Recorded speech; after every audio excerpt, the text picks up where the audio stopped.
I now give the floor to Mr. Habib Mayar, Deputy General Secretary of the G7+.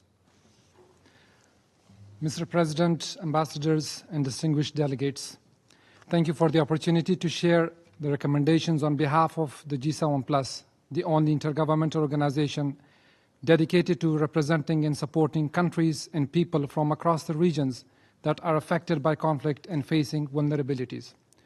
We are united by a vision of pursuing peace, resilience, and stability founded on the principle of national ownership through collective advocacy and peer learning. The G7+ is currently chaired by Sierra Leone with its headquarters in Dili, Timor-Leste. Allow us to share 3 reflections based on G7+ collective experiences and the aspirations of our citizens concerning sustaining peace and preventing conflict. First, we recognize, consistent with the UN and the World Bank Pathways to Peace report, the profound impact societal grievances play in sowing the seeds of conflict and instability, especially in countries confronted with years of socio-economic challenges such as inequalities and injustice. Often unhealed, these grievances are usually inherited from previous conflicts, entrenching intergenerational divisions that have become the bedrock for successive violence.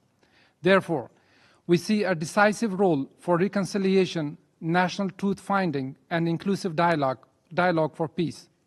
G7+ members countries like Timor-Leste and Sierra Leone and other countries like Rwanda and South Africa, to name a few, have successfully followed such a trajectory. We are fully aware that such an approach could be undermined by 2 factors. 1, external support for the pursuit of peacemaking and peace-building is often not context-specific. To ensure this support is tailored to the diverse context and avoids one-size-fits-all approaches, we have been in partnership talks with PBC and PBSO to identify a list of good practices that draw on decades of experiences among our member countries.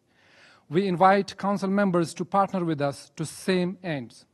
2, we encourage all member states to unequivocally support national inclusive peacemaking, peace-building, and reconciliation, and at the same time know when to show mutual restraint to allow these activities to take place without external interference.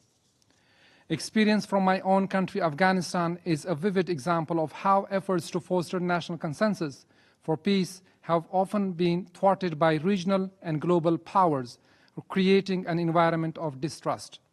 In current climate of intensified geopolitical tensions, the Security Council must remember that its charter-based mandate demands team-mindedness and rejects geopolitical self-interest.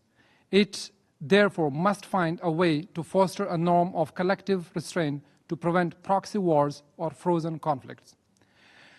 Our second reflection is that every society and country have institutions, capacities, and potential for conflict prevention to ensure its social and national cohesion, as well as its sovereignty.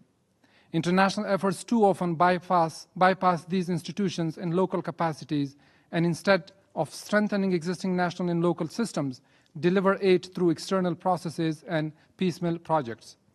This approach undercuts the ability of countries to build cohesion, invest in state-building activities, and deliver inclusive social and economic services for their populations. However well-intended these efforts might be, they do not always help to overcome the conditions of grievances and instability that fuel future conflict. Lastly, we cannot overstate the importance of international laws and regulations that are meant to protect the basic rights of people of the UN to obtain peace, dignity, freedom, and prosperity. We see no clear pathway to sustainable peace or conflict prevention without respect and consideration for these shared rules and norms.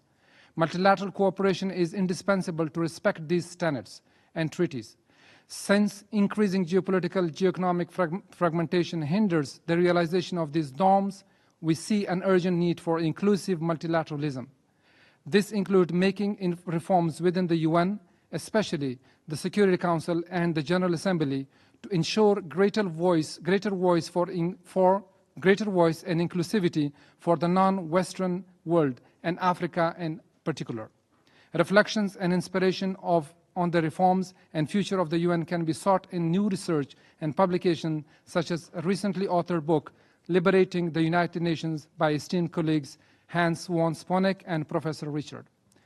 Looking forward, we extend our hand to the Council members that it co-host a working retreat with the G7+ to better appreciate the situation of conflicts on the front line of vulnerabilities and conflict, and to explore how the Council can constructively engage with these countries to sustain peace and prevent future conflicts.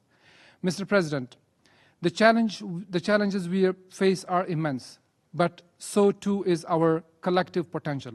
Let us commit to the future where peace is not just possibility, but a shared reality achieved through cooperation, respect for international norms, and the genuine inclusion of all voices. I thank you. I thank Mr. Mayar for his statement.